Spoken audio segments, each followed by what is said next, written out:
살면서 누구나 한 번쯤은 궁금해하지만 아무도 정확히 알려주지 않는 주제들을 선정해서 얕게 한번 파보겠습니다.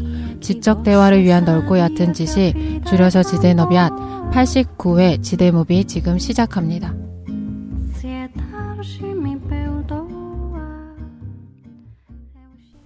한 주간 잘 보내셨습니까? 오늘은 한 주간 뭐 했었는지 얘기하는 걸로 시작하는 날입니다. 한 주간 뭘 하셨습니까? 또박또박하지. 생각해보니까 우리가 만난 지 얼마 안 된 것 같아요. 그러지 않나? 그죠. 지난주 한 4, 5일밖에 안 지났나? 4일 정도밖에 안 지난 것 같아가지고 지겹습니다. 니네들 면상 보고 있으니까. 일단 저는 4일 동안 좀 우울했습니다. 요즘 계속 우울하시네요? 네, 좀 우울한 것 같아요. 날씨 탓인 것 같기도 하고. 수도 있어요. 그래서 우울하게 보냈어요. 엎드려가지고. 네, 끝. 지금 옷 색깔도 장난이다. 어두운 회색이라서 매주 입고 오는 거잖아요, 내가. 네, 굉장히 우울해 보이시는데. 예, 감사합니다. 예, 저는 마침 이번 주 월요일이 이제 제 첫 번째 그 결혼 기념일. 언제가?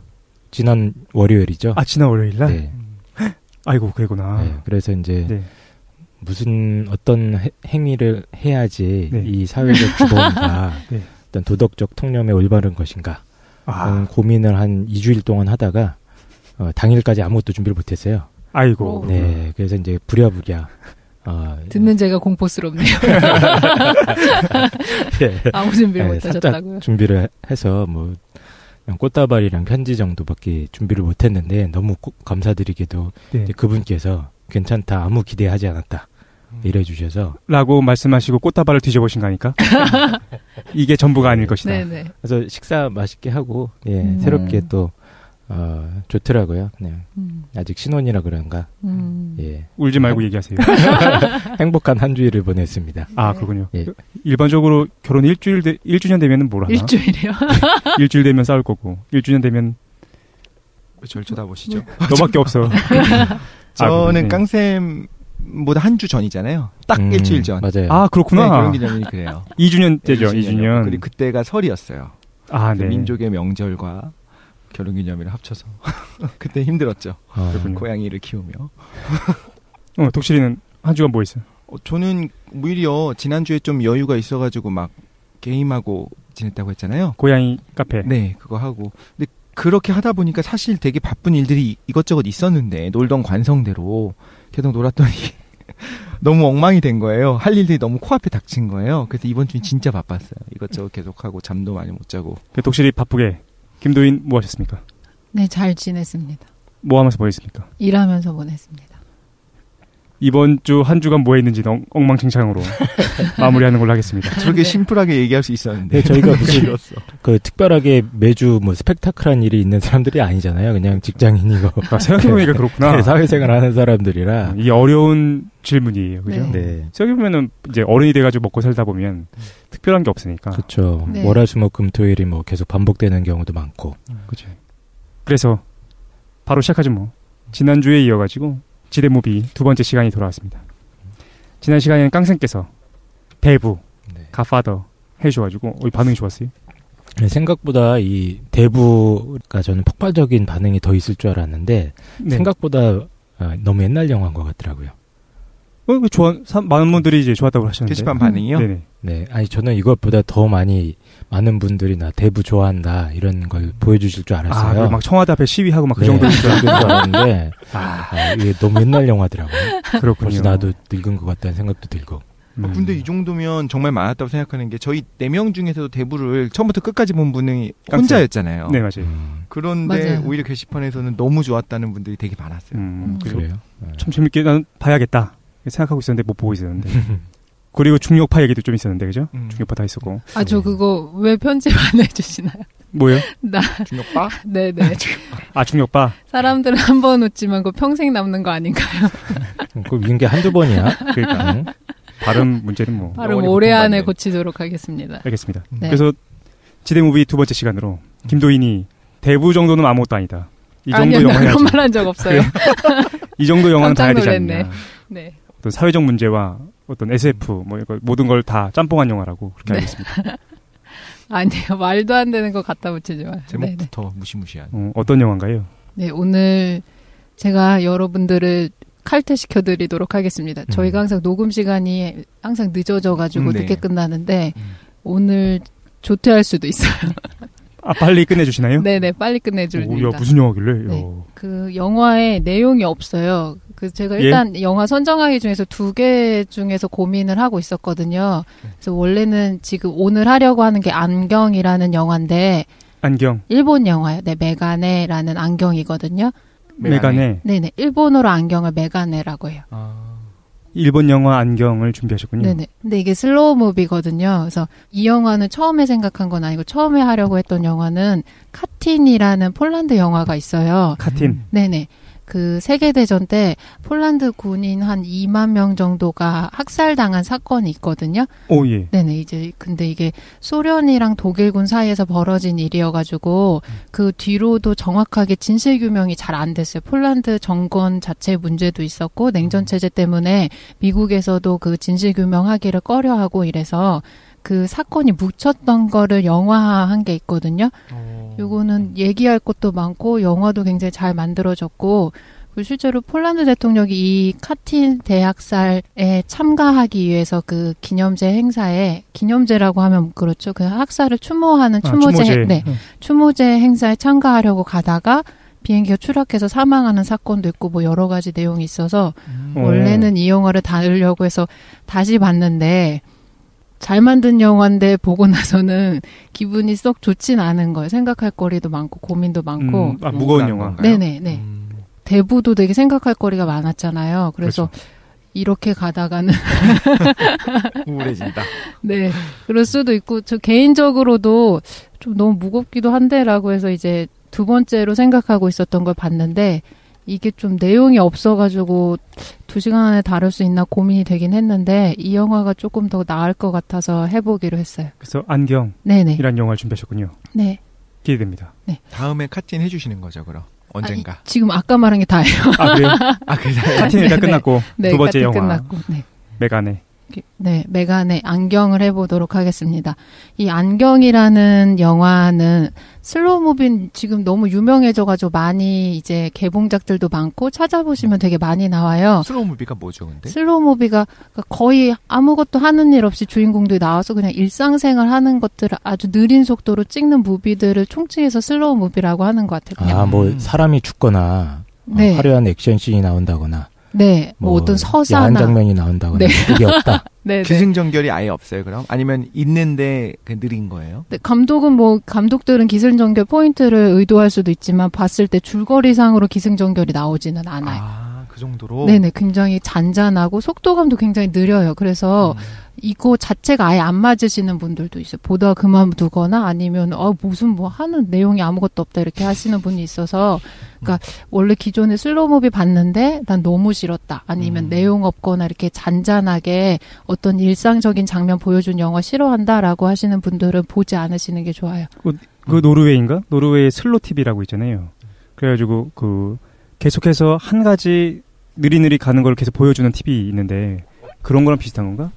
제가 그걸 보지 않아가지고 뭔지 모르겠어요. 아, 그래요? 슬로 TV라는 게 있다는 거야. 되게 유명하대. 그 노르웨이에서는. 뭐 리얼리티 쇼 같은 건가 봐요? 그런 게 아니라 처음에는 얘들이 그냥 한번 그 방송을 내보낸 건데 TV를 틀면은 뭐가 나오냐면은 그 기차 앞에다가 카메라를 설치해가지고 기차가 가는 거를 계속 보여줘요. 쭉. 독실이 되게 좋아하겠다. 지금 얘기만 들어도 흥분되지 않습니까? 기차. 유로트럭 같은 것도 좋아하는데. 아, 이런 사람들이 있구나. 근데 이게 너무 뜨거운 반응이 있었던 거야. 그래가지고 이 슬로 TV가 잘 자리 잡아가지고 뭐 어떤 배가 뭐 착공돼가지고 이제 떠나는 뭐 그 모습 뭐 그래서 그걸 천천히 그냥 계속 보여준대. 그래도 플롯은 있네요. 약간 그 독도를 계속 보여주는 CCTV 있잖아요. 약간 그런 거지. 그런 식으로 약간 그런 그냥 리얼리티하게 이렇게. 그런 건가요? 그런 건 아니야. 그 정도까지는 아니야?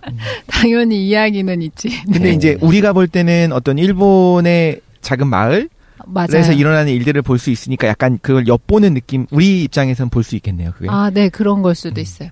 그렇군요. 네. 근데 약간 기대가 잘 안 됩니다. 네. 우리가 생활하는 일상이랑은 조금 다르죠. 만약에 저희가 겪는 일상을 진짜 영화로 만든다면 누가 그걸 돈 내고 보겠어요. 그렇네. 네네. 그러니까 약간 미화되거나 사람들이 동경하게끔 만드는 포인트들이 있긴 있는 것 같아요. 네. 근데 이 안경을 만든 감독이 오기가미 나오코라는 여자 감독이거든요. 근데 이것보다 뭘 더 유명하게 아실 거냐면 이 영화를 안 보셔도 카모메 식당이라는 걸 들어본 적이 있으실 거예요. 제목은 들어봤어요. 네. 다시. 그래? 유명한 영화인가 보지? 아니요, 이거 오니기리 식당 있었잖아요. 주먹밥이라고 해서 카모메 몰라요. 지금은 되게 많이 사죠. 네네, 체인점이었어요. 아, 그래요? 한때 선풍정 생겼는데 지금 거의 찾아보기 힘든 것 같아요. 그래서 이게 처음에 시작이 되었고 이 영화가 거의 슬로우 무비의 뭐 원류다라고 많이 평가하시는 것 같아요. 그래서 이 감독이 만드는 영화 자체의 패턴들이 다 이래요. 카모메 식당 같은 패턴이군요. 네네, 맞아요. 그 카모메 식당에는 잠깐 말씀드리면 여성들이 핀란드에 가가지고 거기에서 일상적으로 빵 만들면서 이제 지내는 모습을 보여주거든요. 도희님은 그런 영화를 보면서 어떤 생각을 하면서 보세요? 그거를 말씀드릴 거예요. 겁니까, 지금? 아니, 궁금하잖아. 포인트가 있잖아. 예를 들면, 왜 기차가 좋냐라고 물어보면 저는 얘기할 수 있거든요. 기차가 왜 좋아요? 그렇게 얘기하니까 좀 힘드네. 유럽 트럭 같은 거, 얘기했잖아요. 네. 유럽 트럭은 그냥 유럽에서 트럭 운전사가 되는 거거든요. 네네. 그거 하고 있으면 마음이 약간 차분해지고, 그렇지 않습니까? 그것도 있는데 복잡한 일상을 잊게 되고 그것도 있겠죠. 그것도 있고 실제로 그것 때문에 천직을 찾았다라고 하는 사람들도 있었고 트럭 운전수. 아 정말요? 진짜로. 근데 그게 재밌는 건 이제 유럽 풍경들이 바뀌어요. 국경을 지날 때마다. 그러니까 그런 것들이 좋아서 그랬다. 뭐 운전하는 것도 좋아하고 그렇다고 이게 이야기할 수는 있거든요. 그런 것처럼 카모메 식당이라든가 이런 어떤 슬로우 무비를 볼 때 어떠한 마음으로 보는지 그 감정선이 어떻게 변하는지를 물어볼 수 있다고 생각하는데. 어떤 생각하세요, 김도희? 진짜 아무 생각 안 하고 봐요. 그러니까 저도 그 영화를 기억이 나는데 이제 그 세 명의 일본 아주머니들이죠. 맞아요. 네. 예, 그래서 처음 도착해가지고 일식집 같은 걸 열지 않나요? 핀란드에 가서 뭐 일본 식당을 여는 거죠. 그냥 커피랑 빵 파는 집. 네, 그렇죠. 네네. 예. 그래서 그냥 가게 경영하면서 세 여자가 막 일상생활 하는 거를 잔잔하게 보여주는데. 네, 맞아요. 그러다 사기를 누가 치고 살인이 일어나고 이런 건 없고. 네, 전혀 없어요. 네. 정나이다. 그냥 그게 다예요. 손님 오면 커피 내려주고, 그것도 천천히 내려주고, 빵 만드는 과정 보여주고요. 웃긴, 막 보다가 이렇게 육성으로 터지는. 조금 있었던 것 같아요. 네네. 취향마다 다를 것 같은데 조금 웃긴 장면들이 그 캐릭터 있긴 한 분이 있어요. 좀 코믹한 캐릭터가 몇 명 한 분 계셨던 것 같은데 그냥 되게 마음 편안하게 그러니까 아까 슬로우 TV 느낌일 수도 있을 것 같아요. 그냥 마음이 편안해지고 독실님이 그 기차 소리를 들으면 흥분하는 것처럼. 독실이야 뭐 항상 흥분해 있으니까. 조증이야? 거기 뭐 풍경이나 이런 것도 되게 아름답잖아요. 네네. 뭐 까마귀랜다. 갈매기 같은 것도 계속 날아다니고. 죄송합니다. 네, 그런 거 보면 마음이 좀 편해졌던 것 같아요, 저도. 네. 그런 영화구나. 근데 그 영화가 있고 2006년도에 나왔거든요. 그래서 핀란드 열풍 열고 막 사람들이 핀란드 많이 가는 계기가 됐어요, 한국에서는. 카모메 식당은 2006년에 나왔고. 네네. 지금 소개된 안경이라는 건 2007년도 영화예요. 일본이 유럽을 되게 좋아하잖아요. 그래서 이제 영화도 보면 배경 자체를 일본 영화인데도 유럽을 그대로 옮겨놔서 막 하는 경우도 워낙 많고. 일본이 유럽 영향을 많이 받았으니까. 한국은 이제 미국 영향을 많이 받고. 슬로우 무비 자체가 호불호가 되게 많이 갈려요. 이런 걸 취향을 좋아하시는 분들은 되게 좋아하기도 하고 싫어하는 사람들은 되게 싫어하는데 제가 이 영화를 단지 소개시켜드리려는 거는 그냥 슬로우 무비니까 보면 좋다. 잔잔하고 일상을 볼 수 있다라는 것보다 늘 목적이 있지 않습니까? 이 영화를 통해서 여러분들에게 행복한 하루하루를 보낼 수 있는 법을 알려드리도록 하겠습니다. 공짜로. 두 가지 방법이 있어요. 그래서 영화에는 별 줄거리가 없기 때문에 영화 줄거리는 간단하게 얘기하고 슬로우 무비 같은 데서 나오는 일상을 누구나 동경할 수는 있어요. 왜냐면 그 사람들이 진짜 고민 없어 보이거든요. 고민 없이 그냥 먹고 떠들고 하루하루 잘 지내는 거 누가 할 줄 모르냐. 나도 먹고 살거나 편안하면 저런 거 하고 싶다라고 하시는데 그거 할 수 있는 방법 오늘 알려주도록 하겠습니다. 네. 경제적 문제를 해결할 수 있는 방법인가요? 당연히 아니야. 내 것도 해결 못했어. 아, 그렇군요. 네. 현실에서 눈을 돌리는 경제적 문제는 남아있지만 그럼에도 불구하고 하루하루를 행복하게 살 수 있는 방법. 네네. 알겠습니다.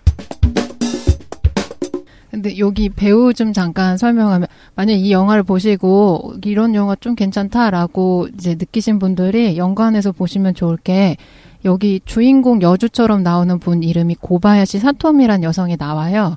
그리고 고바야시 사토미. 네네. 단발머리에 이제 뿔테 안경을 쓰고 나오는데, 여러분들이 대부분이 보시는 일본 슬로우 무비에 이분이 주인공인 경우가 되게 많아요. 독특한 좀 캐릭터거든요.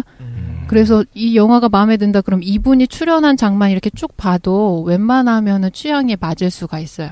뭐 요즘 최근으로 나온 거는 빵과 스프 고양이와 함께하기 좋은 날 뭐 이런 것도 있고요. 뭐라고요? 빵과 스프 고양이와 함께하기 좋은 날? 네네. 영화 이름이에요? 네. 스프 고양이. 네.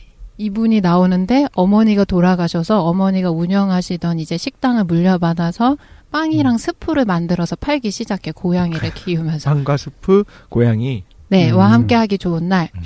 저 이거 봤는데 그래요? 저도 괜찮더라고요. 그래서 또 마더 워터라고 했는데 또 이분이 주인공인데 어떤 그냥 평범한 동네에서 미즈마리 위스키라는 걸 파는 아주 작은 술집에 10명도 안 들어간 술집에서 그 동네 사람들이 맨날 와서 술 마시고 이렇게 벌어지는 일상을 담은 영화거든요. 그분이 신기해. 그분이 감독이 아니죠.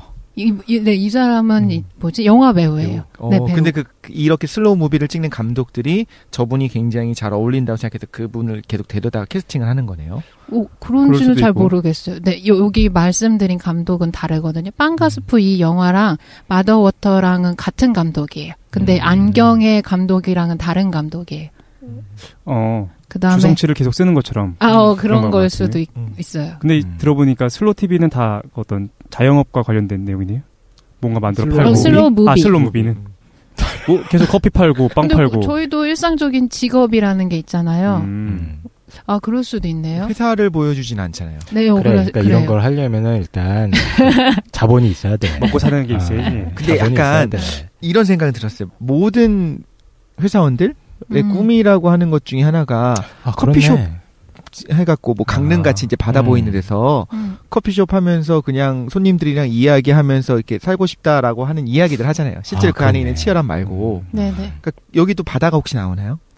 안경이라는 오늘 소개해드릴 영화의 배경이 일본 바닷가 마을. 그치. 거기서 혹시 뭐 빵이라든가 약간 그런 먹고 살기 힘든 그런 게 아니라 그런 간단한 음식들을 파나요?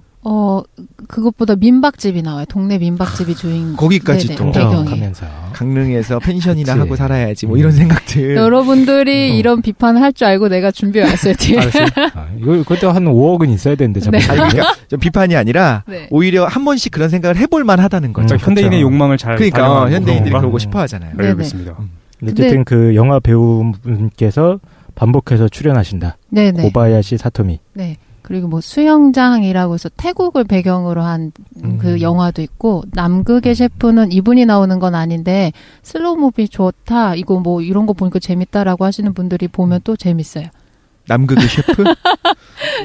깡쌤이 어떤 저분 여배우를 찾았는데 그분 성함이 모타이 마사코예요. 모타이 마사코라고 있는데 굉장히 강렬한 포스를 지니신 약간 할머니 배우거든요. 저분 저 봤어요. 봤다고요? 일본 드라마에서 나오는 거 봤었던 것 같아요. 저분.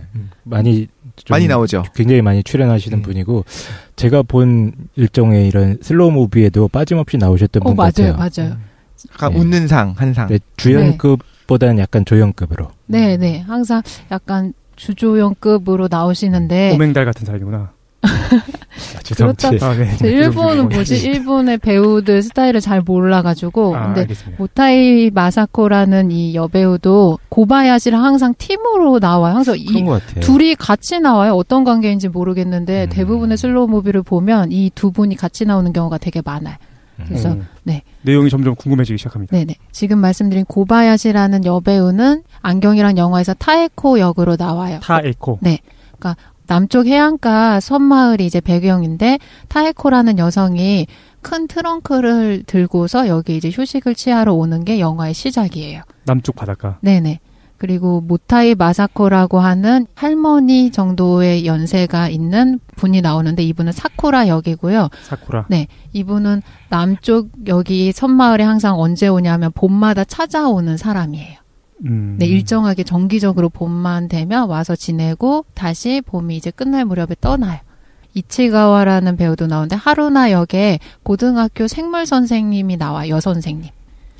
그리고 한 명은 카세료라고 해서 여성분들이 많이 좋아하는 일본 남자 배우거든요. 아 그래요? 네. 요모기하에서 뒤편에 잠깐 나오는데 타에코라는 여성, 여기에 쉬러 온 여성의 제자예요. 타에코가 이제 교수 역으로 나오거든요. 아. 네네. 제자가 이 선생님을 찾아서 와요. 이 섬으로.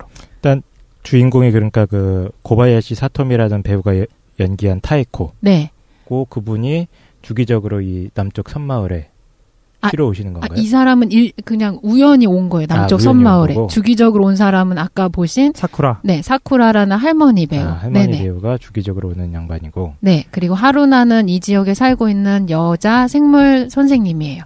그다음에 오모기 역을 맡은 카세료라는 남자 배우는 뭐냐면 자기가 교수님을 따라서 온 학생으로 뒷부분에 잠깐 나와요. 그럼 로맨스가?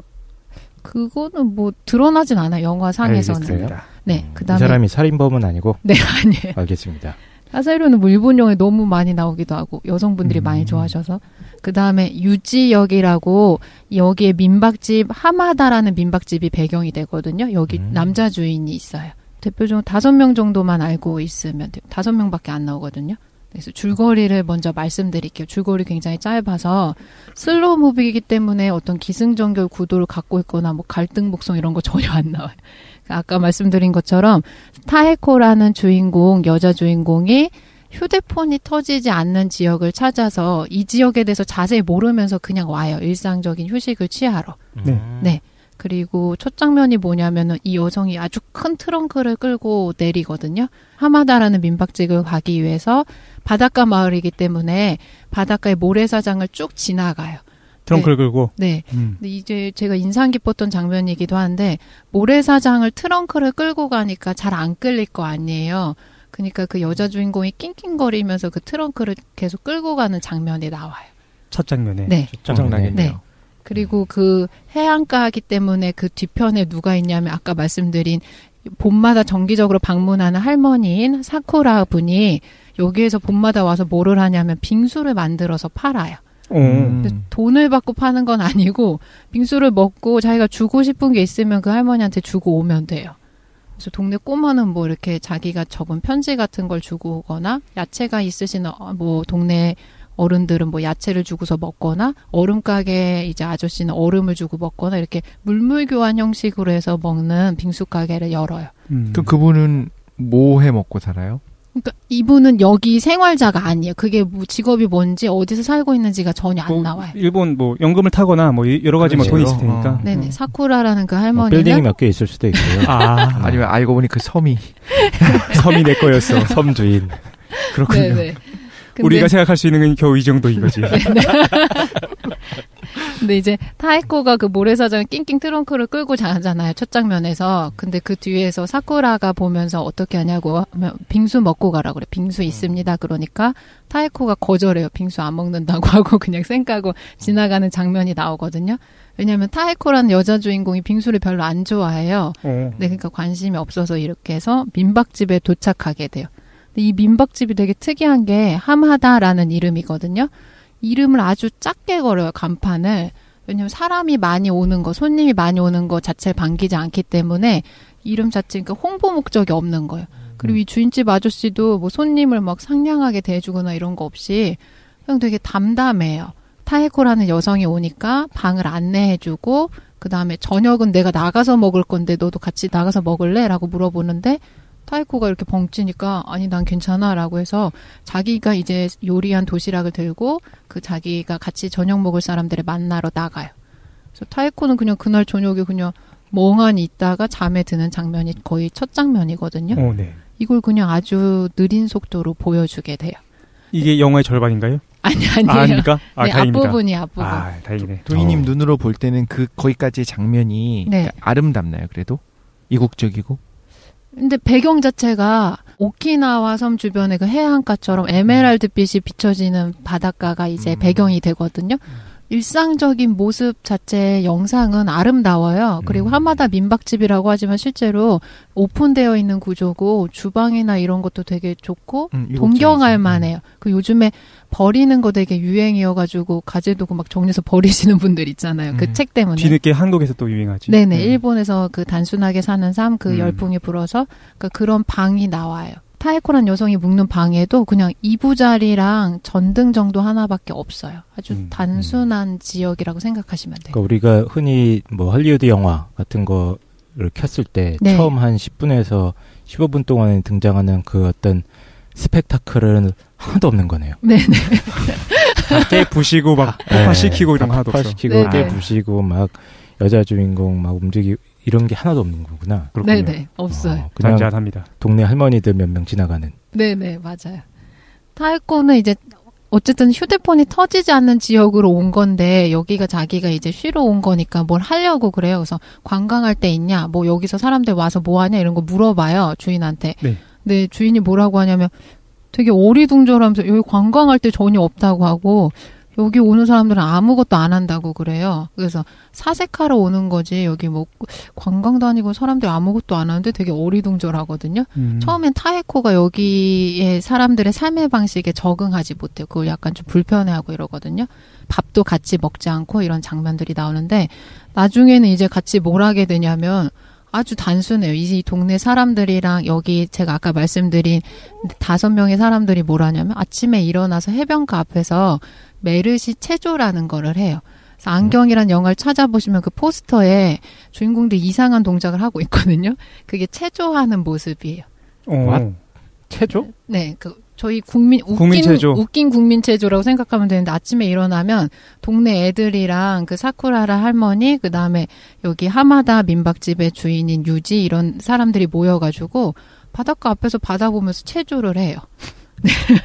그다음에 체조가 끝나면 뭐 하냐면 이제 민박집에 모여가지고 그날 뭐 자기가 먹을 채소 같은 거 뜯어서 요리를 해가지고 정갈하게 차려가지고 이제 먹기 시작해요. 네. 이게 저희 일상에서는 불가능한 일이죠. 아침도 그냥 굶고 막 뛰쳐나기 바쁜데 그래서 그 모습을 천천히 보여줘요.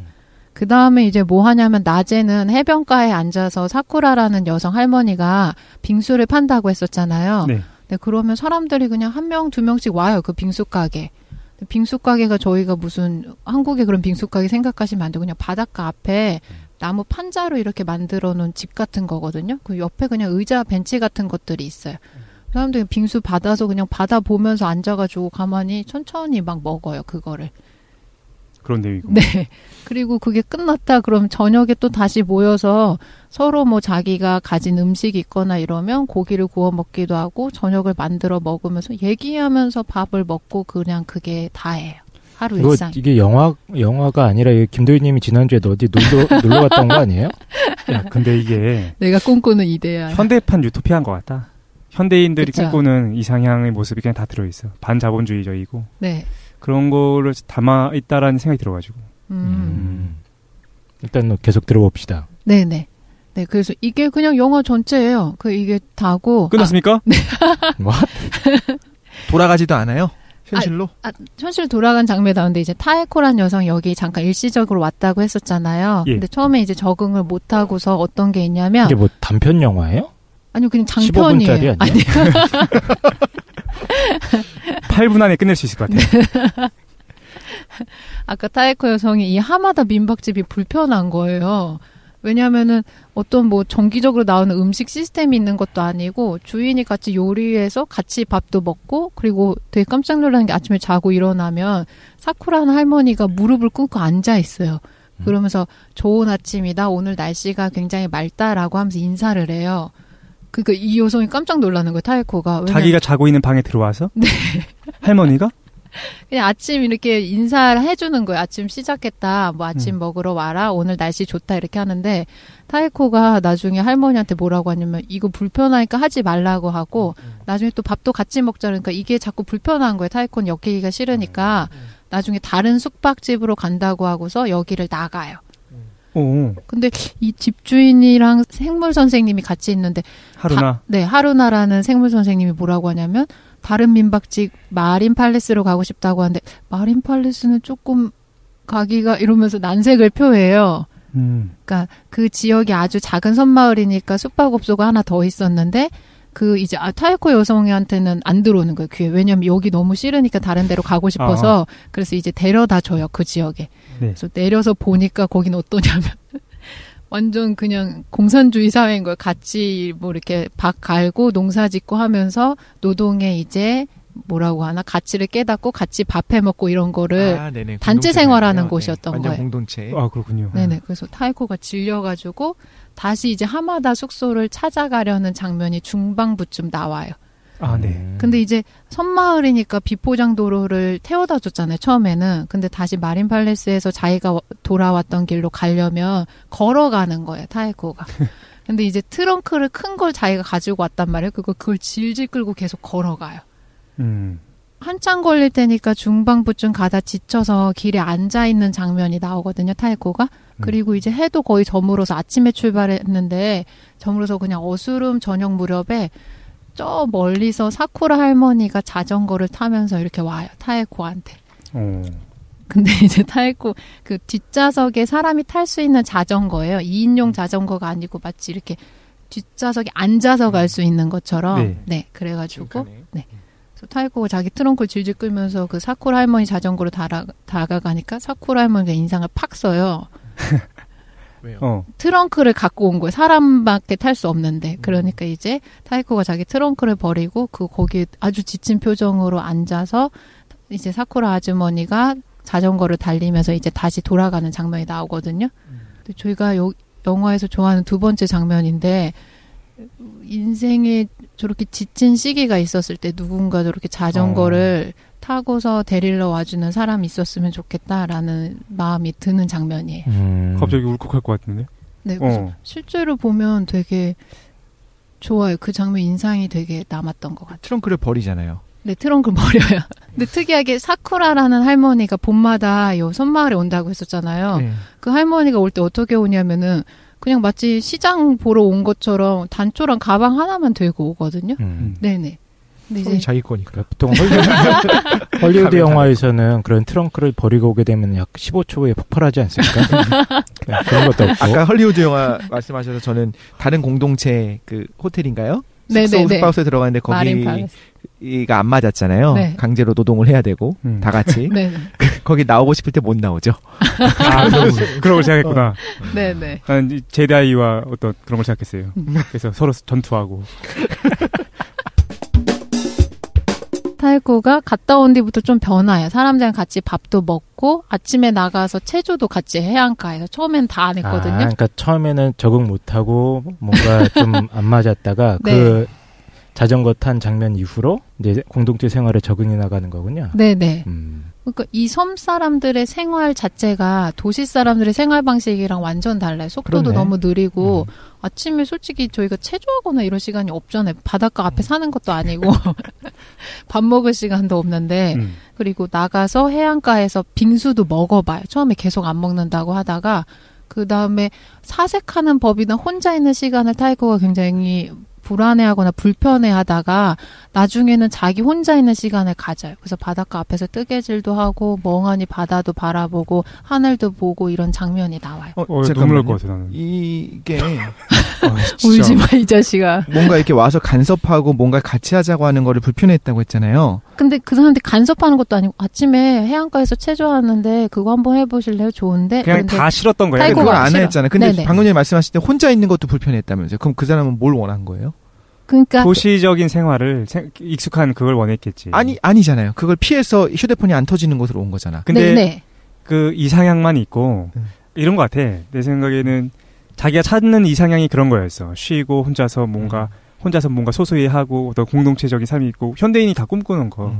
근데 막상 실제로 그런 곳에 가면 내가 원하던 게 아니거든. 내 어떤 삶의 방식이 도시적인 게 익숙해져 있으니까 뭔가 계속 해야 될 것만 같고. 그럼 그러니까 그 여자분은 네. 처음부터 끝까지 시종일관 불편해만 하고 있어요. 계속. 여기까지는. 그러니까 혼자 내버려둬도 불편해하고 같이 그러니까 안에 와서 청소해주고 뭐 이렇게 체조를 같이 하자는 권유를 받아도 그냥 그것도 거부하고. 네네. 초반에는 자기의 바운더리를 유지해요. 그러니까 남이 아예 거기에 간섭받기 싫어하고. 지금 이해를 못 하고 있었어요. 저 지금 적으면서 보고 있는데. 아니 이걸 왜 이해 못할?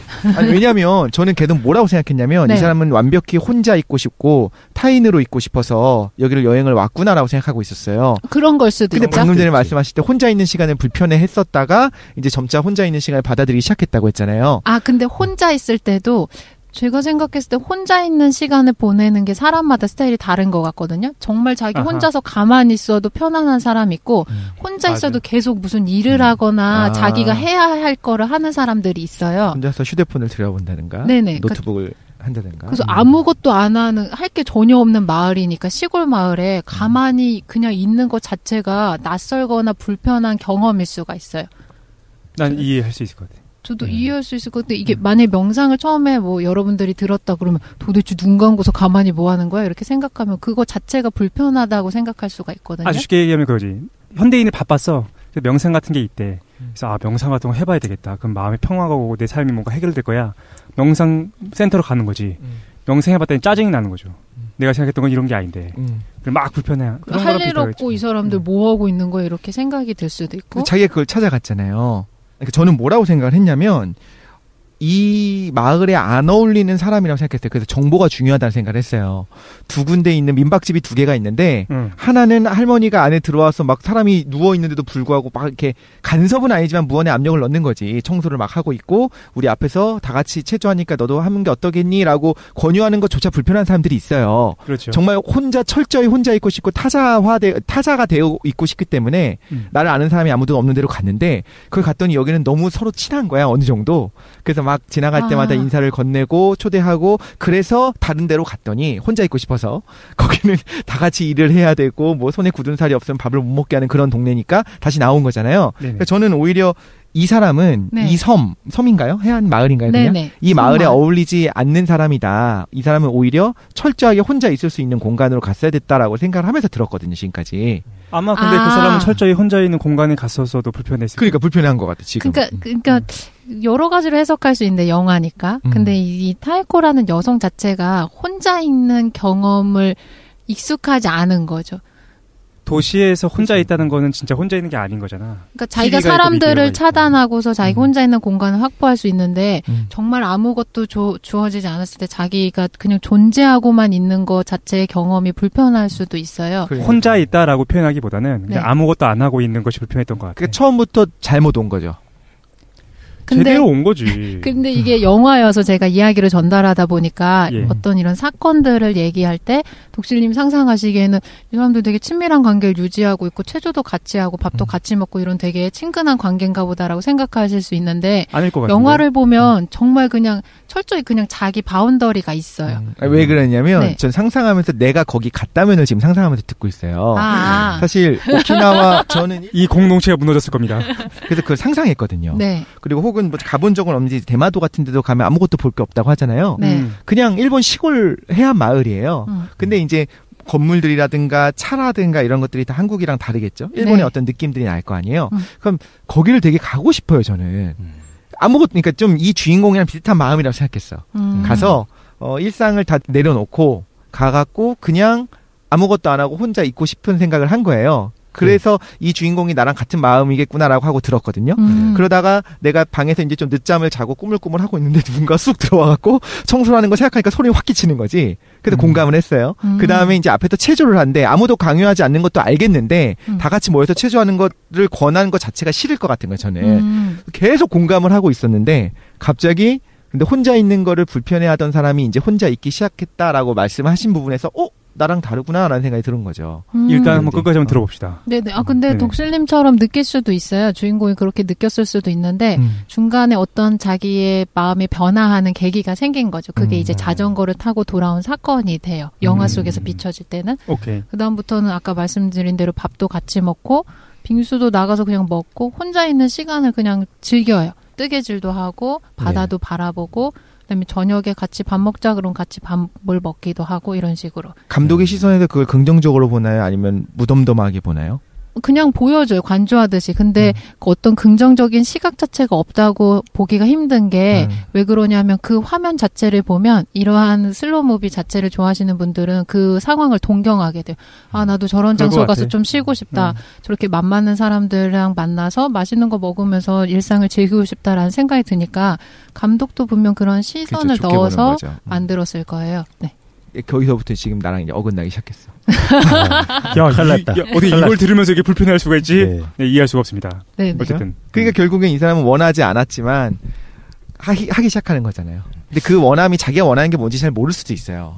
사실 같이 이제 원하지 않았었지만 빙수도 먹고 원하지 않았었지만 같이 체조도 하고 하면서 거기서 힐링을 얻었을 수도 있는데 모르겠어요. 네, 사람마다 다르겠지. 딴 게 아니고 일단 독실님께서 슬로우 무비랑 안 어울리는 것 같다. 아, 너무 아니지. 빠르다. 반대로 저는 지금 장면을 상상하고 듣고 있고 내가 거기 간다면 그리고 항상 생각했거든요. 그러고 싶다고 생각했거든요. 그러니까 오키나와나 그런 데 너무 머니까 강릉이라도 그냥 갔고 한 2박 3일 정도 아무것도 일정 없이 그냥 바닷가에 그냥 계속 앉아있고 싶고 그런 상상을 했었어요. 저는. 이 사람이 변화된 거는 혼자 있는 시간을 갖게끔 변화된 거거나 공동체에 익숙해지게끔 변화된 게 아니라 내가 그전까지는 거부해 왔었던 거, 내 삶에 익숙하지 않으면 거부했었는데 그걸 놓은 것, 그것이 변화된 거 아니야? 그렇죠. 그게 그러니까 독실한테서의 변화로 생각한다면 그걸 인정하게 된 거야. 그게 불편해. 내가 자고 있는데 누군가 들어와가지고 청소를 하고 있다거나 그런 게 불편했었는데 마음이 바뀐 거지. 그치, 이런 것도 한번 수용해 보겠다. 그거는 뭐랑도 동일하냐면 그냥 일상생활에서 예를 들면 미생 같은 거 맨날 밤 늦게까지 야근을 하고 뭔가 성취하려고 노력하는데 그게 너무 지쳤어. 그러다가 마음을 일깨워갖고 그 평범한 삶이 사실은 그래 즐거운 거야. 이것도 이렇게 변화된 거라고도 얘기할 수 있어요. 그러니까 그 말은 불편한 거를 받아들이게 됐다라고 하는 거는 맞아요. 그 맞는데 그걸 긍정적으로 바라보는 감독의 시선을 그래서 물어봤잖아요. 그러니까 감독은 어쩌면 그런 휴식을 취하러 와서 완벽하게 고립돼서 혼자의 시간을 보내는 것보다 거기서의 삶을, 그 삶이 있잖아요. 그 마을 사람들의 삶. 이 사람이 원했던 거 말고, 그걸 더 좋게 바라본 게 아닐까라는 생각이 든 거죠. 아, 근데 이게 공동체의 삶을 자체를 뭔가 이 사람들이 보여주려고 했다고 보기가 어려운 게, 거기 한국 같은 공동체의 모습이 전혀 안 나와. 일본 영화이기 때문에 이 사쿠라라는 할머니도 그렇고 그 하마다라는 민박집 주인도 그렇고 고등학교 생물 선생님도 그렇고 자기 바운더리가 아주 철저하게 있어요. 그래서 만나서 그냥 저녁을 먹는다 뿐이지 서로의 사생활을 전혀 몰라요. 그러겠죠? 네네. 그러니까 뭐 저희가 뭐 만나서 친구한테 오늘 무슨 일 있었는지 속내까지 다 털어놓고 뭐 남한테 모르는 비밀 털어놓으면서 이렇게 엮이는 관계랑은 조금 달라요. 밥만 네네. 먹고 체조만 하고 그리고 지나가다가 그 빙수를 먹는 딱 그거. 네네, 그냥 자기 일상에서 만나는 사람들인 거죠. 이 마을이 독실이의 마음에 안 들고 있습니다. 네. 그게 문제구만. 네, 일단 거기에 룰인 거지 그냥. 거기에 룰. 일단 한번 더 들어본 다음에 독실이의 비판을 한번 더 견뎌보도록 하겠습니다. 네네. 전혀 예상하지 못하던 부분. 나도 도저히 여기서 무슨 얘기가 나올 것인가. 네. 했었는데. 그래서 이게 끝이에요. 영화 줄거리는. 아, 끝이라고요? 저는 지금 생각했던 것보다 더 훨씬 많이 걸렸어요. 훨씬 일찍 끝날 줄 알았는데. 그러니까 그래서 그러니까 그 주인공 분께서 그 마을 생활에 천천히 적응해가는 과정을 보여주면서 끝나는 건가요? 아, 마지막 장면은 아까 사쿠라라는 할머니가 봄마다 온다고 했었잖아요. 네네. 어느 날 그냥 문득 끝나요. 비가 이제 조금 소나기가 내리거든요. 여름이 온다는. 네, 그러니까 사쿠라가 이제 없어요. 타이코라는 여성이 일어날까? 그 분이 없고 바다에 막 이렇게 달려나가 보니까 체조도 안 하고 빙수 가게도 문이 닫혀 있고. 그 다음에 어떤 장면이 시작되냐면 이제 해가 흘러가지고 다시 그 작은 섬마을을 보여줘요. 다시 봄이 됐거든요. 1년이 지났네요. 네네. 계속 있었어요, 그 여자는 계속? 다시 온 거죠. 아. 네네. 근데 거기 계속 있었는지 다시 왔는지는 모르겠어요. 네. 소설에 어떠한 그 절정도 없다 보니까 그냥 봄이 돼서 끝났는데 그 충격으로 다가와. 근데 충격적이다. 지금 저는 다시 돌아왔다고 생각했거든. 타이코가 일상에 복귀했다가 다시 그 지역을 찾았다라고 생각했는데 그 생물 여자 선생님이랑 그 하마다라는 민박집 주인이랑 타이코랑 이제 팥빙수 집을 막 다시 정돈하고 있어요. 봄이 왔으니까. 그 다음에 사쿠라라는 할머니가 와가지고 서로 바닷가에서 만나는 장면이 끝이에요. 그리고 그 뒤에 그 타이코라는 여성의 제자 있었잖아요. 남자 제자가 있거든요. 그래서 그 제자도 다시 오게 돼요. 그 지역에. 제자 얘기 좀 해줘요. 제자가 뭐 됐어? 아, 제자는 그냥 아무것도 없어요. 그냥 선생님을 만나러 왔다가 아주 너무 선생님은 처음에 이렇게 잘 적응을 못했잖아요. 어떻게 보면 적응을 못했을 수도 있고 그 환경을 불편했을 수도 있는데 이 제자는 처음에 와서부터 넉살 좋게 막 음식도 잘 먹고 같이 잘 어울리고 그 다음에 바닷가에서 맥주 마시면서 자기 혼자 시간도 갖는 걸 좋아하고 빙수도 막 맛있게 먹어요. 나는 뭐 제자가 이렇게 쩔뚝거리면서라도 나타나지 않을까. 네, 뭐 그런 반전은 없군요. 그래도 정부에서 찾으러 오고. 네네. 근데 여기 그 하마다란 민박집 주인이 뭐라고 하냐면 유지라는 남자분인데 그분이 이 사람들한테 여기 있을 재능이 있는 사람들이라고 해요. 그냥 아무것도 하지 않아도 불편해하지 않고 자기 혼자 사색하는 시간을 가지는 것을 좋아하는 사람들이라는 의미거든요. 그리고 그 지역에 그런 사람들만 오는 거예요. 그래서 아마 그 사람들이 잠깐 왔다고 생각할 수도 있고 아니면 그냥 정말 살러 왔다고 생각할 수도 있고 영화에서는 정확한 그런 내용은 안 나오거든요. 그게 마지막 장면이에요. 그리고 무슨 개도 나오지 않나요? 네네, 개도 나와요. 고양이는요? 네. 고양이는 안 나오고 네, 슬로우 무비 보면 고양이들 많이 나오는데 여기에는 민박집에 유지라는 주인이 키우는 강아지가 있어요. 근데 이 강아지 너무 웃긴 게 자기가 소중한 것들을 막 챙겨요, 자기한테. 근데 어디다 숨겨놓고 어디다 숨겼는지를 몰라요. 걔가 뭐 개벽다기 좋아하는 걸 막 어디서 숨겼어요. 다람쥐 같다. 근데 몰라가지고 막 엄한데 막 모래사장 가서 모래사장 파고 있고 막 이런 모습. 네, 강아지. 되게 귀여워요. 이게 끝입니다. 그 슬로우 무비에 알겠습니다. 뭐 고양이나 강아지나 이런 게 나오는 이유가 어떤 네. 시골의 정경을 보여주는 것도 있겠지만 특히 고양이는 나태함의 상징이거든요. 그렇죠. 하루에 막 12시간, 16시간씩 자요, 그냥. 그냥 배고프면 먹고. 그러니까 그거를 그냥 바라보고 있는 것만으로도 이런 생각이 들어서 저도 이제 고양이를 보면, 우리 그 본가에 있는 고양이를 보면, 제가 세상에서 제일 행복한 것 같은 거예요. 먹을 게 끝낼 일도 없고, 그냥 춥지 않고 덥지 않고. 그게 고양이가 그 뭐죠? 대뇌 피질, 그 신피질이 발전이 안 돼 있기 때문이라며. 생물학으로 연결시키지 마. 신피질이 뭘 담당하고 있냐면은 이제 그 시간에 대한 관념을 담당하고 있는데 신피질이 발전이 안 돼 있다 보니까 얘는 과거, 현재, 미래에 대해서 인식이 없는 거야. 그냥 오늘 현재만 있는 거야. 계속. 그래서 예를 들면 개미 같은 애들은 계속적으로 저장을 하고 미래에 대한 대비를 하는 걸로 특화되어 있다면 그렇지. 말하자면 고양이는 계속 현재만 있는 거야. 시간 감각이 없으면 그러면 정서적인 거 아니면 생각적인 고통이나 스트레스 받지 않겠네요? 아니, 있겠지. 말하자면 근데 그게 좀 적은 거예요. 얘도 미래에 대한 어떤 걱정이 없고 그렇지. 스트레스가 별로 없는 거죠. 그래가지고 왜 고양이는 그 방 안에 평생 살아도 그냥 살잖아요. 그래서 그런 거야. 근데 이건 좀 오해가 있대. 혼자 사는 거는 되게 우울증 걸리고 고양이도 힘들어하긴 한데요. 그래요? 네. 물론 당연히 그러니까 상식적인 선에서 개만큼은 아니다라는 거고. 오케이.